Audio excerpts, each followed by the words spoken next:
Welcome to the Living Consciously TV show, coming to you live from our Denver studios. I am your host and moderator, Coach Steve Toth, and our theme today is how to live and speak the truth at work. Let me introduce you to our guest and also our cast members. Our guest today is Lillian Corey, and she's a leadership development coach, and she's joining us from the beautiful state of Arizona. Welcome to the show, Lillian. Hi, Steve. Thank you for having me. It's awesome to have you.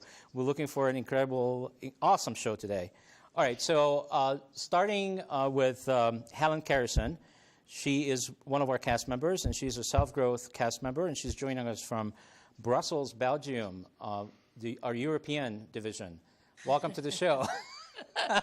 Thanks, Steve. It's great to be here. It's good to have you. And then we also have Jim Gillette. He is also our self-growth cast member, and he's joining us from Austin, Texas. Close to Austin, actually San Antonio. San Antonio. I'm sorry. I wanted to do that with a Texas accent, but I can't do it. All right, so last but not least, Alicia Kramer. She is our self-growth cast member as well, and she's joining us from Wisconsin. Welcome to the show. Thank you. All right, so here's how the show is going to go. We're going to have 3 segments. And the first segment, we're just going to talk a little bit about what the Living Consciously TV show is all about. And then in the second segment, we'll have a dialogue with our cast and with our guest about what is in the way for people generally to live and speak the truth at work. And then in our third and final segment, we'll share with you solutions as well as different modalities that our cast members and our guests have used either for themselves or for their clients to assist them living and speaking the truth at work. So how does that sound? Sounds great. Good. Are you on board? Yes, I know you are. All right, so let's begin with just a little explanation. And we do this just for the benefit of our first-time viewers. So what the Living Consciously television show is all about, for me, it's really to show the public, the general public, an alternative way of being, which is to show you how consciousness looks like and what does it feel like. So if our shows bring certain things up in you as we having these dialogues, that's perfectly okay. That is exactly what we are going for. So what we also do on the show with our cast members and our guests is we are taking risks. Because as we are having these dialogues, just like we're having in real life, we may be activated ourselves by something that somebody says on the show. And then we're going to demonstrate to you how do we go through that process. So that's what the show is all about for me. Anything you would like to add or take away? Cass? That was great. Yeah, that's a pretty clear and complete. All right. So now let's move right into our leading question. And my leading question to our guest, Lillian, is, in your experience working with people, you work with a lot of people in corporate America, what do you feel? What is the common theme why people are unable to live and speak the truth at work? Everything boils down, Steve, to the fear, but it's what's motivating the fear that I find so fascinating. People are always trying to guess at what somebody else wants or what's going to help them succeed or how they're going to get ahead. And so they're so concerned about what's going on with somebody else and their agenda that they're not even looking at their own truth. And so I think it's that unwillingness and lack of courage to look within and see what is your truth and start from that place. Got it. So are you suggesting that we, in general, are too busy judging and assessing what other people are doing and saying? Yes. In a word, yes. Oh, okay. You know, this is one of the things that I love being on your show about, is living consciously means putting the focus on yourself, knowing yourself authentically, and speaking from that place. This is why, as we were talking the other day in preparation for the show, people need to be more conscious, and this is your mission in life, is helping people do that. Yes, absolutely. So I'm fascinated by what you do as a leadership development coach because obviously people that are working for a living, they spending anywhere from 8 to 14, 16 hours at work. That's the majority of their lives. So, Yes. So if we are showing up at work other than who we really are, like our magnificent human self, then what are we showing up as? We're showing up as some facade of ourselves that's not feeling fulfilled, is not contributing our highest and best self. We're not able to express our creativity and make a difference, not only for ourselves, but for the organizations we're supposed to be working for and getting paid to help make a profit. Right. That's the sad part of it. Right, exactly. So could you give our viewers, and us as well, an example of when you go into an organization, what does this look like before you get involved with them, and what does it look like after you're done with them? What a great question. And of course, you didn't prepare me for that one. I didn't prepare me. This is coming through to me right now. I didn't prepare for this either. So let me just speak my truth. Please do. Well, usually when a company brings me in, whether it's to work with a team or an individual, they've identified a problem. So right off the bat, they are starting from a place of negativity, not a place of building on strengths. They can say it, but very often they're bringing me in to correct what they see is a weakness or a flaw. So my first order of business, working with either the individual or a team, is to ask, what is it that you want? And frankly, that's where the truth starts, because I think that that is the most unanswered question in the universe, is what do you want? I agree. And, I can go in and order breakfast and say exactly how I want my eggs and my toast and my bacon, and I don't want potatoes and all of this. And that's clearly what I want for that moment in time. But in the workplace, what do you want? Yes, you want a raise. For how much? What do you want? You want respect. You want influence. You want impact. You want to contribute at a higher level. But people aren't specific about what that means or how they can get it, or what they're willing to do and how they're willing to show up in order to get it. All right, got it. So I'm really after, so this may be like peeling the onion, yeah? So can we just narrow in a little closer? Can you, without disclosing who the client is, I'm curious in the process of how you get retained. So obviously you've got to be talking to some senior manager, either a VP or a president or a CEO. How does that, what makes that person say, okay, I want to hire Lillian because there's a huge stake here, and I really understand after talking to Lillian how important it is for me as the corporate officer to deal with what's going on right now in the company so that people can tell the truth so that we can actually create something absolutely awesome in this company. How does that occur? Okay, well, very rarely are they saying at the beginning of any conversation that they want people to tell the truth, because they're not telling the truth. Oh, okay. Oh, God, I love that. Okay, so when they're bringing me on, whether it's the individual or, let's speak about the individual. When the individual themselves are paying me and hiring me, it's because they feel the hunger for wanting more. They're already successful. And in that moment, they're telling themselves the truth that there is more. Okay. And what they've been doing has them stuck. They need to grow in order to grow into their future. Okay, that's what I was looking for. So the magic moment is that they somehow got that they are stuck and they want more, and knowing what they know right now isn't going to get them anymore because they don't know what to do next. Is that it? Right, and that moment presents itself in varying degrees of pain. So the smart ones recognize a slight discomfort, and they're going to put in corrective action right away. The other ones have been warned, or they've gotten fired, or they know they're really unhappy and their management is unhappy with them, and they're coming for, emergency remedial action. Okay.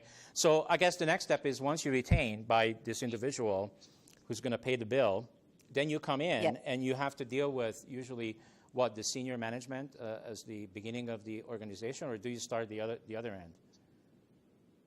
Well, it depends on whether if the individual is paying me, I'm just serving the individual. Okay. And at that point, if they have gotten a warning or they've gotten a review in their company or their own perceptions, that's when we start to speak the truth. And the coaching relationship is one grounded in mutual respect and honoring the truth.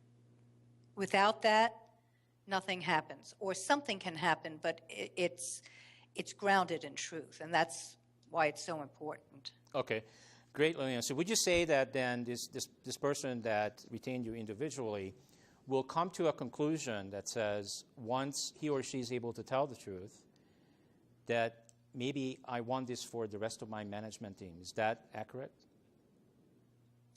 Yes. Once they tap into what's true for them, then we're working on how do they speak the truth in order to impact others, influence outcomes, and once they get the taste of that, where it's authentic, then there's no turning back.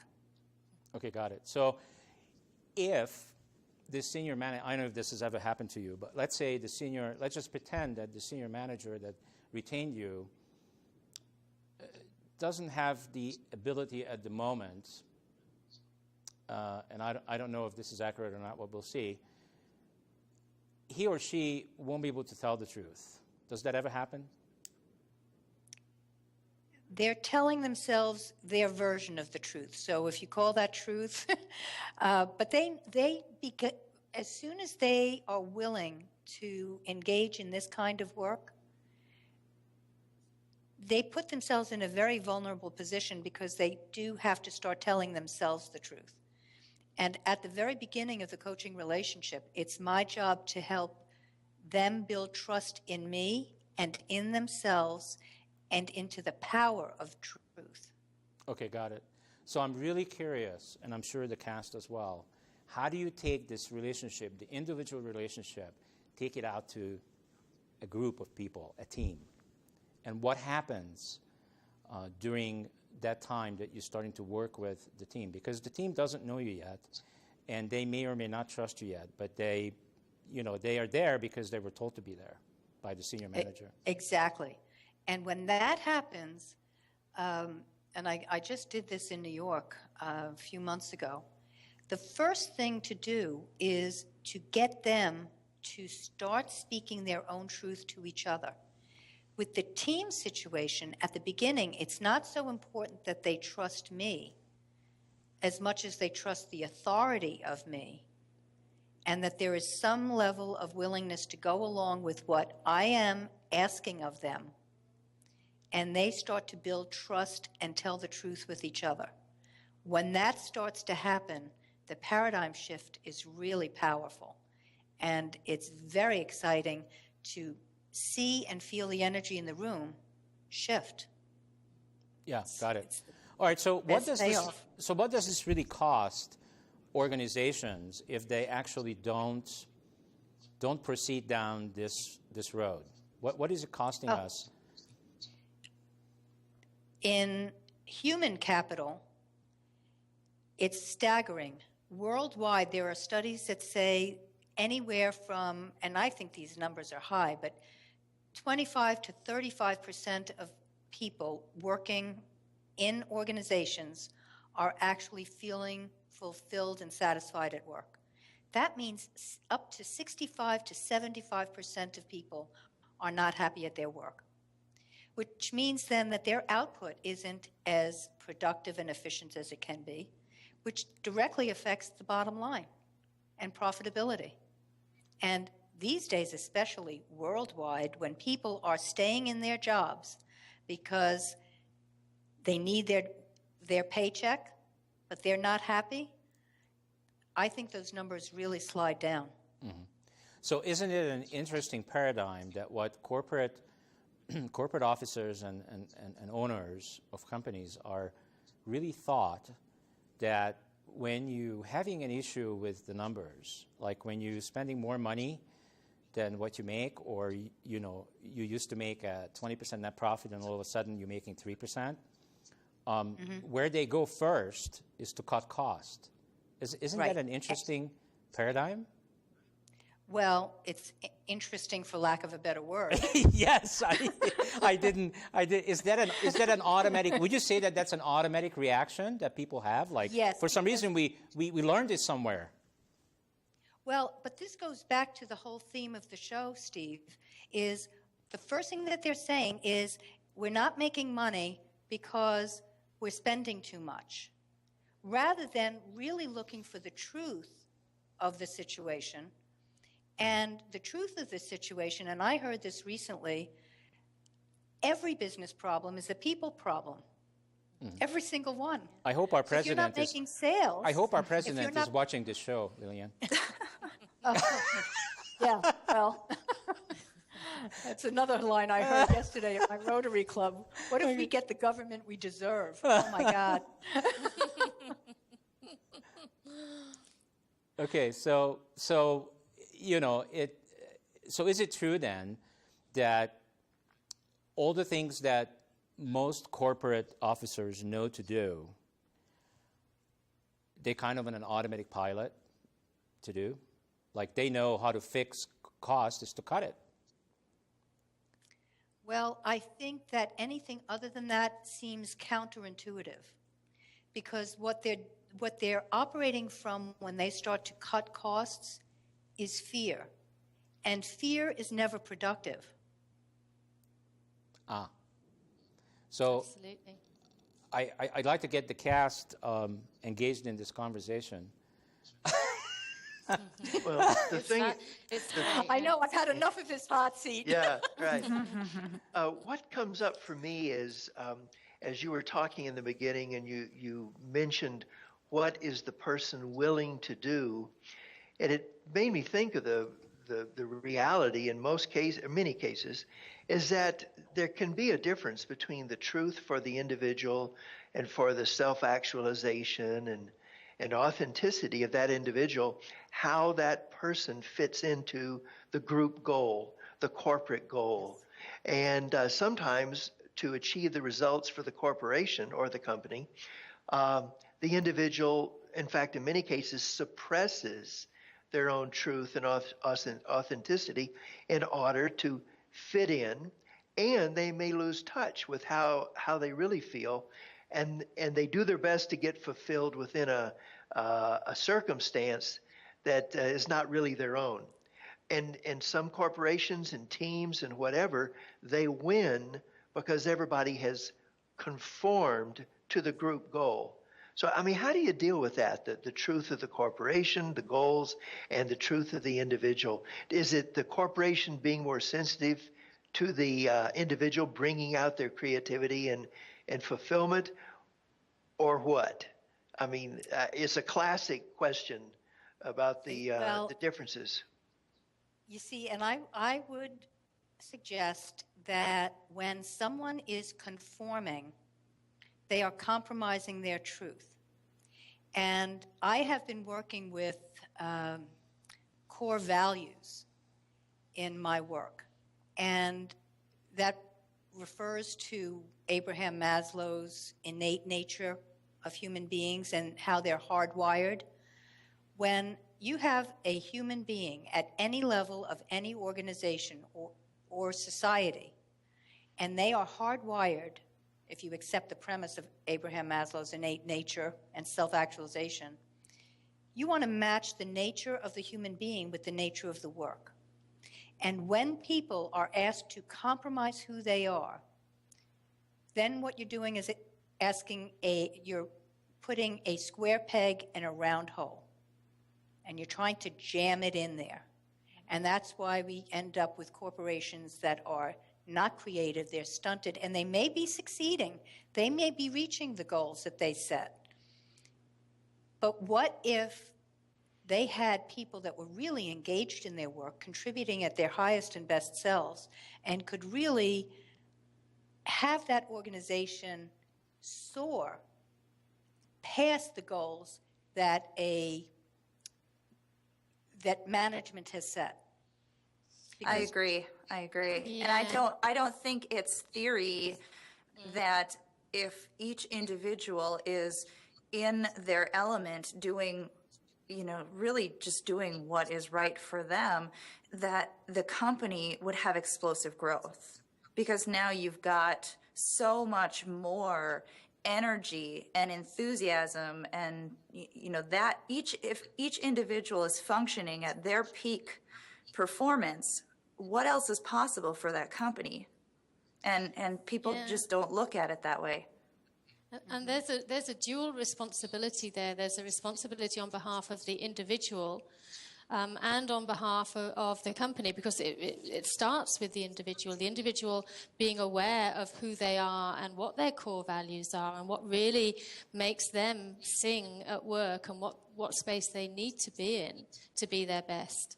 And there's a responsibility from the company side to actually to bring their employees on and to enable that to happen. Is this happening in companies now? Is it happening in individuals now? Well, I think we're hungry for it myself. Yeah. And I think that, going back to your point, Helen, is yes, I believe that it is a company's moral obligation when they are employing people to not just mouth their mission statements and their value statements, but to really live them. And when people start telling the truth about who they are and really expressing their authentic selves, it may not be a match for one person grounded in their core values and speaking their truth to work for the company that they're working for. They may need to switch. And it's speaking the truth at every level in the organization, from the individual up to management, that will cultivate organizations where people thrive. And if the people are thriving, then the business will thrive.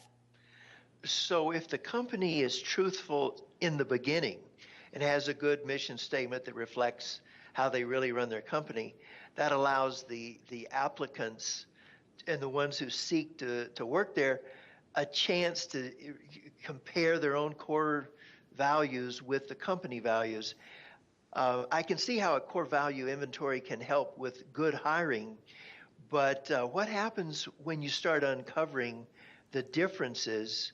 And I would agree, hiring is where if you can bring the right people on, everything just runs better from the beginning.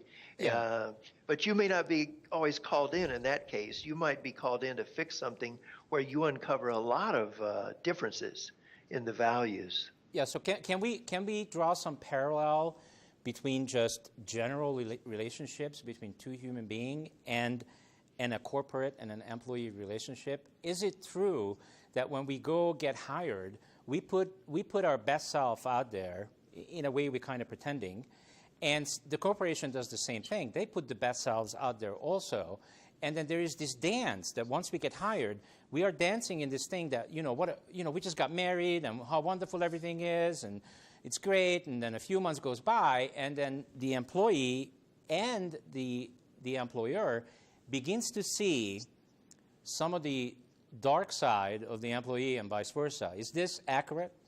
I'd like to jump in and say something, because I really resonated with what you just said. It is really kind of disgusting if you think about it. We would never want to put ourselves into, say, an intimate relationship that was that inauthentic. And, you said earlier, people are spending 8 to 16 hours sometimes a day at their job. And if you are living that lie, how is that helping anything? And what is that doing to yourself to have to try to keep up with living that lie? You're not effective. You're, certainly not as effective as you could be. You're not contributing in a way that is really, truly valuable to yourself, your family, or the company, corporation that you're working for. And it really starts, like Jim had mentioned, from the corporation, from the company. Because and I see this a lot, and when I'm working with an individual entrepreneur, business owner, I mean, we're starting to kind of clear the clutter at the top level and that, kind of works its way down. What are you attracting as that inauthentic organization? Well, if you're not being forthright, if you're not being authentic, if you're just looking to, profit, you're going to attract all of those people that are in alignment with that crappy energy. That's just the reality of it. Right on. So if you're going to be inauthentic, you're going to probably end up with a company who is also inauthentic, because that's how the law of attraction works, right? Yeah, absolutely. And that's why it's so important to know who you are and what you need and your core values and what it is you're looking for in a job. And to trust, in a way, that, when you step out as yourself, you will attract the job that suits you. And that's actually, that's the fear, maybe. That's what people are scared of, that they don't trust that. It won't work like that. And so we automatically feel that we need to get a job, any job, and, well, it'll be okay, and we'll sort it out, and it won't be so bad. But then we end up with all these instances of depression and stress and disease, and then that's another added cost to the company and to the health of the workforce in general. So it's a bit of a vicious circle until, and I think this is fundamental, I think it has to start at an individual level, because a company is as a group of individuals. It has to start with our individual responsibility to want to understand who you are as a person and to want to step out and be that authentic person. Yes, absolutely. And it has to start. I just want to jump in on that, Helen. I think you're absolutely right. And in every society, we've been adapting and warping ourselves since we were born. So to interrupt that, and I think that that's why we live in such an exciting time, we're now starting to realize that we have choices. Otherwise, a TV show like this wouldn't exist. We have to interrupt that kind of status quo. And it's scarcity. I think that a lot of that is totally just a scarcity mindset, both on the part of the company, but also on each of the individuals. Because if you're operating from that space of, I have to go and get any job just to survive, you are now out of integrity with those core values. Right. So, and even if they're going for a job that's not just to survive, if it's going for the ego job or the success job or the high-paying job, that is still not an authentic choice. It's not wired into their core values. Right. They're still, at some point, selling themselves out for something else. Right. So here's this sentence. Tell me what you think in terms of how it fits. So when people are actually set themselves up, corporate-wise and individual-wise, in this environment, I feel that what the employee says, once they figure out that what the corporation said to them at the beginning is not true, matter of fact, it's only maybe half or one-third is true, then they'll go into this modality where they say, okay, in that case, I'm going to pretend to work. And then the corporation says, okay, so you put your best foot forward, but that wasn't the truth, so now we found out who you really are, so therefore, we're going to pretend to pay you. And we're not going to pay you what you're worth because you're not giving us everything that you're worth. So how do you feel this to be accurate at all in terms of what's going on out there in the world? There's a disillusionment I feel. There's a dissatisfaction. There's a lack of belief. There's a lack of credibility, particularly with companies. So many companies go in and you go into them and they talk, but they certainly don't walk their talk. Yeah. When you said Yeah, that, and in the hallways, you have these huge pictures of things that says empowerment. It says leadership, and you keep walking down the hall, and there's all these positive, messages. But when you're really involved within the organization, like behind the curtain, they're not walking that talk. Absolutely, and you know it straight away. I mean, you can feel it. You feel it. Yeah, absolutely, yeah. And it's the it's then it becomes the culture of the employees, of the people actually working in the organization, to actually talk among themselves. And you have this sort of negativity. It's, talking around the water cooler, that's what they really think, what employees really think of the organization. And there's a total lack of trust. There's distrust. Okay. It's distrust in organizations, I think, now.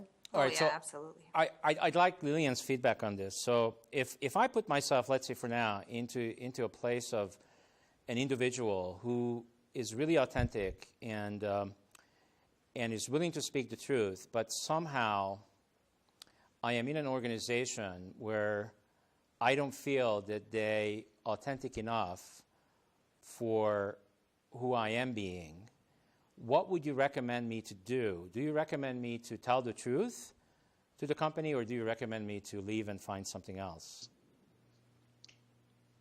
I don't make the recommendations. I invite them to identify what they want, going back to that great unanswered question.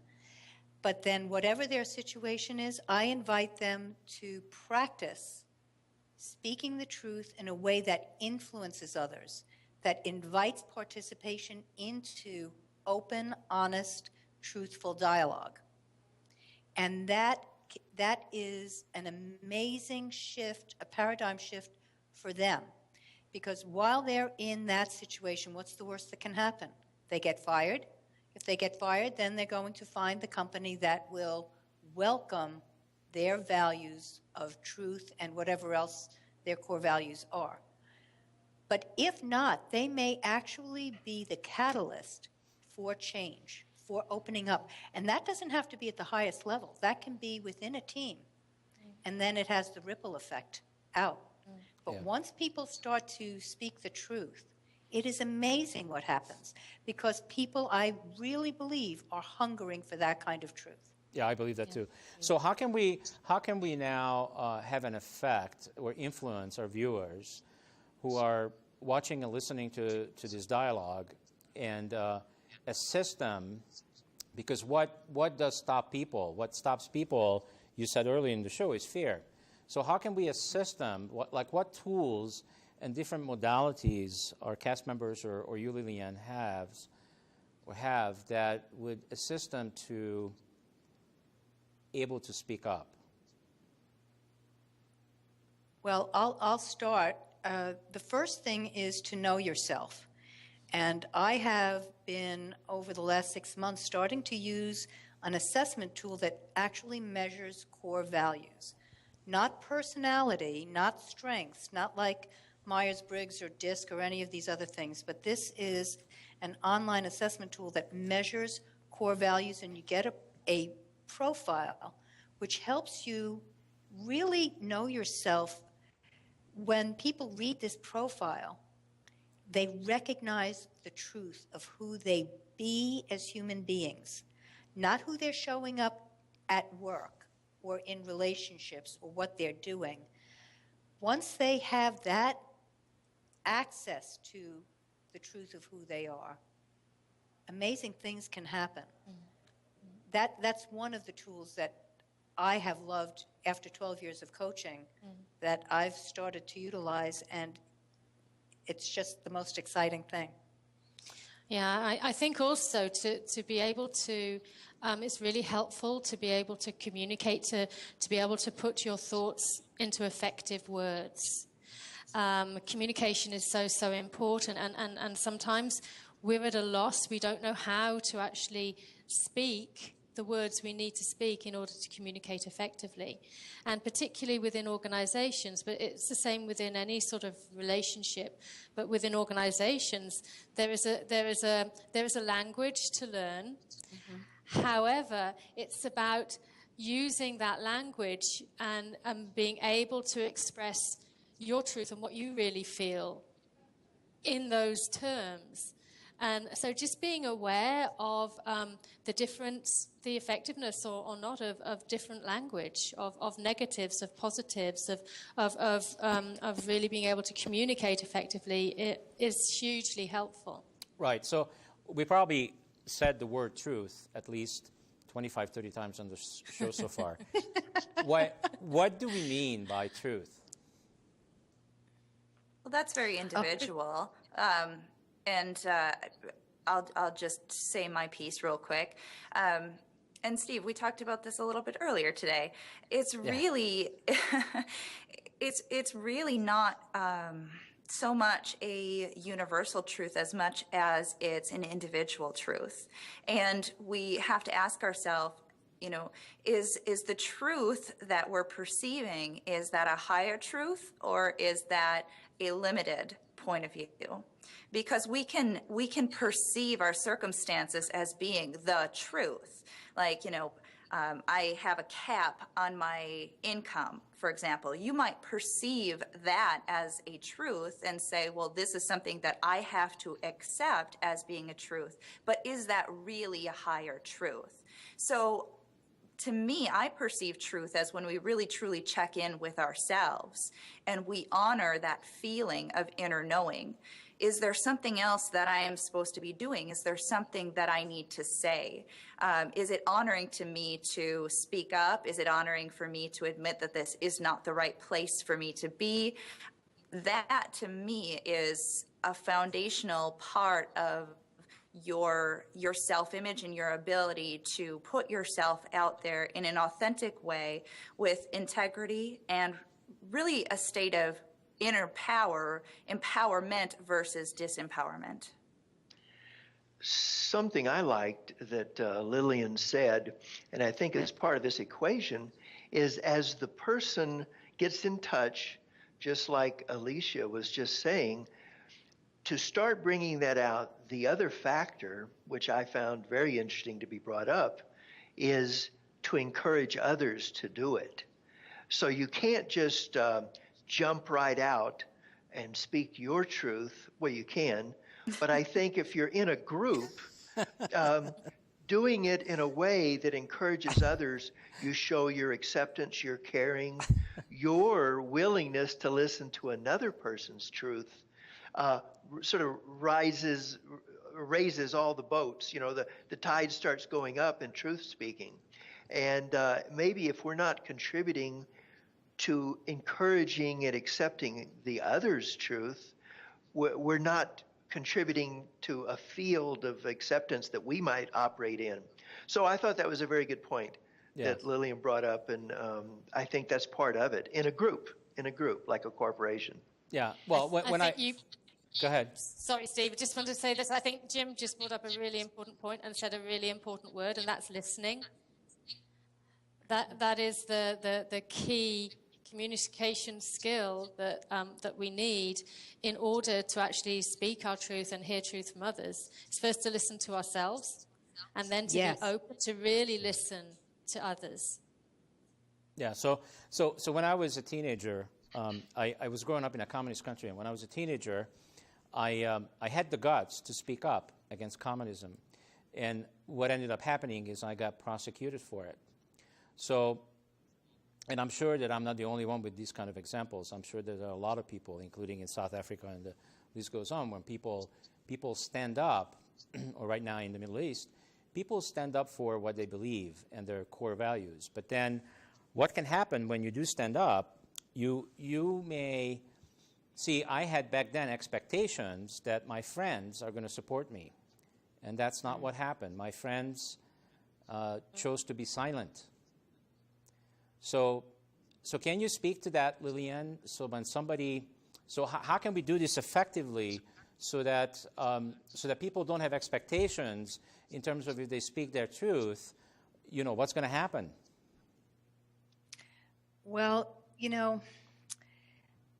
I think that is why people are concerned and go into fear about speaking their truth.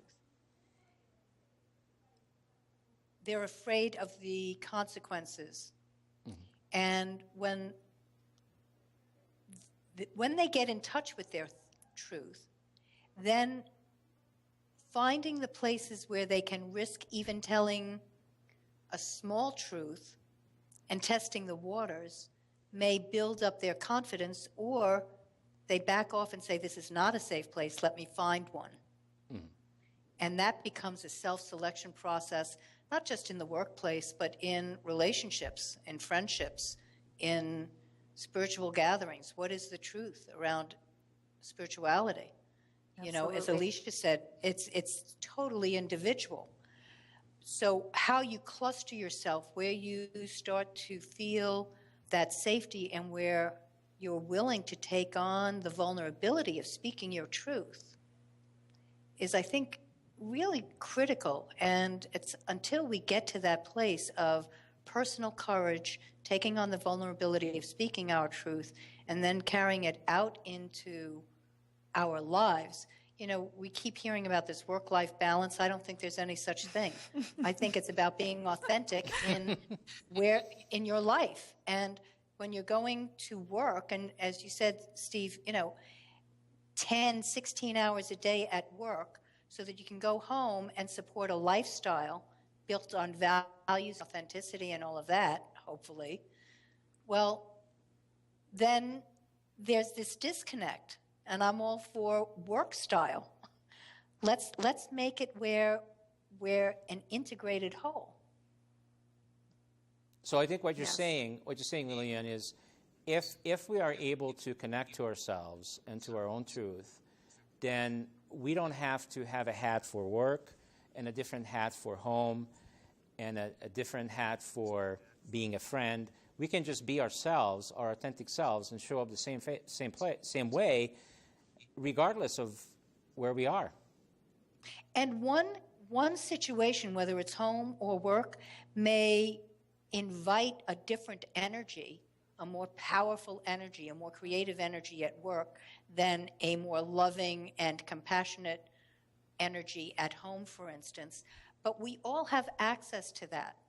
And when you are listening to yourself, as Helen said, listening to yourself and what's true for you, and how you can contribute your best self to another and to the situation, then your truth becomes a glowing testament to the essential truth of who you are. And it makes life so much easier.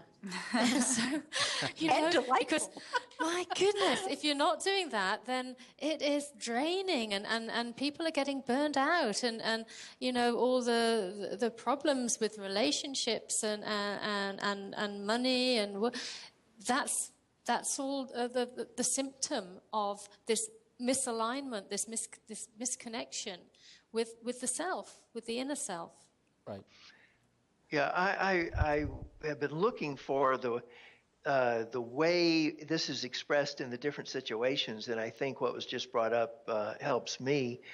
First of all, to understand we're not walking around with an absolute truth that stays the same no matter where we are, and we have to express that. There are, within different situations, that hopefully we've put ourselves in that are authentic and we feel good. And then the words, and we offer our best self for that situation. And so if we've worked towards being in the right groups, corporations, business, home life, whatever, then as we change relative to the circumstance, we give our best self. And we continue to be authentic, but we will be different in different situations. Yes, absolutely. Right. So is it also true then that when is the place where we're heading with our growth as human beings. Isn't it then true that what we're looking for, like how do we know that we have arrived? Like We never arrived. Okay. Steve. Okay, so let me put it a different way. All right, so what I'm attempting to communicate here, and I want to do it effectively, is that we all bump up against things, and the way we bump up against things is that we end up usually judging and assessing what somebody else says or somebody else does. And what that means is that, for me, I wouldn't be able to judge or assess somebody if that judgment and assessment didn't already exist within me. How do you hear that? It's an opportunity for growth. Every time we bump up, as you stated, against something, it's an opportunity for us to say, oh, look, there's something within me that has room to grow. And when you start to embrace it instead of immediately going into judgment of yourself or others, you really allow yourself to elevate yourself and your ability to have more joy and fulfillment and healthier, happier relationships with colleagues, within your family, just in general. It's everything in life should be perceived as an important and valuable part of this experience we call life. And so many times we mistakenly think that work is just something that we have to do to survive, and that family and our hobbies and recreation is what life is really about. What if you love what you do?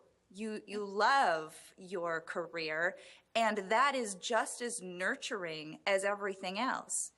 When you get to that place where you begin to see the wholeness of your life, everything is a part of the journey to be embraced. Mm-hmm. Right. And when you're in a situation then where you don't love your career, your job, what is that telling you? Well, What's the learning there? That's telling me that if I work at a place that I don't love, that there's a part of me that I don't love. Yeah, it's telling you, okay, you're not in the right place. Yeah. So what do you need to do? It's learning. Like Alicia said, it's all learning. Whether we perceive it as learning is the big question.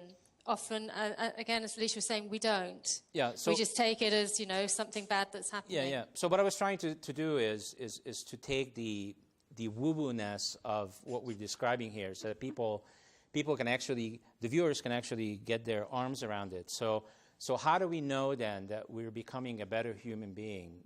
You feel good. Day at a time. Really. We are emotional beings. If you ever want to know if you're on the right track or not, just ask yourself, just be honest with yourself. How do I feel? Do I like this or don't I like this? It's pretty simple. Fantastic. It's not rocket science. And if I don't like it, then what do I do? Well, that's where I think we'd all already kind of discussed about being honest with yourself. What's going on here? And Is it what I need to do is change what's going on out there, or is it something I need to do so that it changes within me? So then once it changes within me, it changes out there.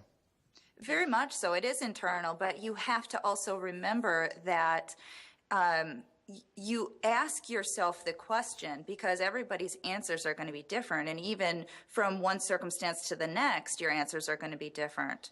So when we immediately jump to judgment and conclusion about, oh, this is wrong, this must be the wrong place for me to work, well, what if that's not really the truth of the situation? What if there's just something within you, maybe a self-worth issue, or you're not feeling appreciated, that could be resolved within your current place of employment?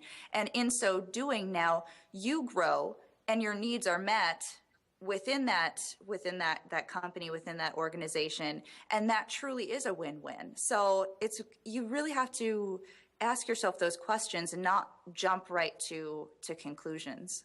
And that's why it's so important to work with somebody like Lillian as a coach, because it's your coach that will ask those sort of questions and will actually invite you to look at your life from a different perspective and see things differently. Because so often when we don't have that outside support, we're just going around in circles because we're just asking us the same questions and giving ourselves the same answers, and we're not really shifting. So it's really having, Right, and would That's you a say great point, Helen. that that's because most people are in their heads most of the time? So would you say that we need to open up our hearts and connect our heart with our head? We certainly do, and most people are they're in their heads, and they're in their heads in a particular way. So just looking with blinkers on, or just seeing a particular perspective. And so it's about actually taking a step to one side and seeing things differently. However, our heads often don't allow us to see things differently because we're saying the same things to ourselves, the same thoughts, the same words to ourselves all the time. So some of the requirements then also is to be open. We need to be able to be open. Yeah, absolutely. And that is where Lillian was saying, that's what makes it scary. Because actually it's quite comfortable being in our own space, even if it's an uncomfortable space. There's a certain comfort to be drawn from it. Right, and that goes to the whole judging and assessing. That's only negative if you're judging and assessing others in a negative way. In order to survive, we have to continually judge and assess. And we can only arrive at the truth when we are judging and assessing. Judging and assessing gets a bad rap, but in fact, it really helps us make small decisions based on choices of, like Alicia was saying, this feels good, this doesn't feel good. That whole process is based on judging and assessing.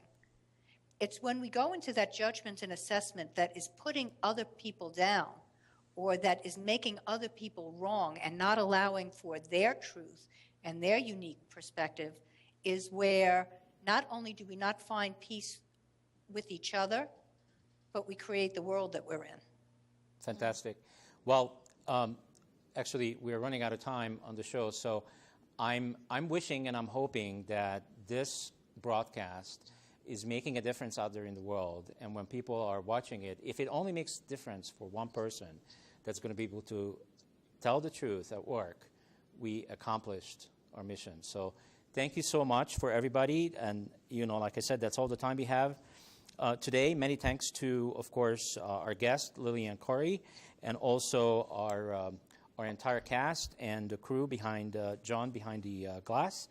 And, of course, all of our viewers. Thank you for watching. And just remember to always go to Real Coaching. Always go to livingconsciously.tv and comment on our shows and also vote on our shows. The more you vote on our shows, guess what? The more our shows are being played on channel 56, 57, and 219 on Comcast Cable. And that just means people get the alternative message, which is what we're creating here on this show. So also interact with us on our website, which is, again, livingconsciously.tv.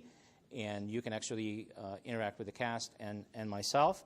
And as always, we'll have our next show next week at the same day on Wednesdays, same time at 3 p.m.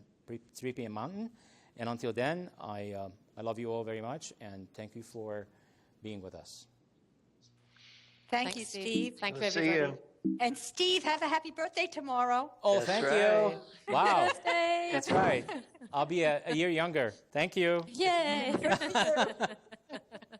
Happy birthday to me. Yes, okay, everybody, let's sing.